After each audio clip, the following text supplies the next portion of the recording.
मी याच्यापूर्वी training घेतलं आहे, पुण्यामध्ये ट्रेनिंग घेतलं आहे, मुंबईला इन्क्वायरी केली आहे, गुजरातला सुद्धा काही इन्क्वायरी केली आहे.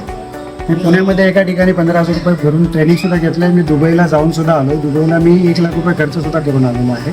ते आत्तापर्यंत मला कुठे कामाला आलं नाही त्या लोकांनी मला सपोर्ट केला. त्याच्यामुळे मी सर्चिंगमध्ये होतो की अजून कुठे चांगला एक्सपोर्ट करता येईल. पहिल्यांदाच माझे जवळपास 1.5-2 लाख रुपये गेले होते, त्यामुळे मी काय एवढा इंटरेस्टेड नव्हतो. गुजरातवरनं सुद्धा मला फोन आला होते की ते मला 15,000 रुपये दर महिन्याला मागत होते.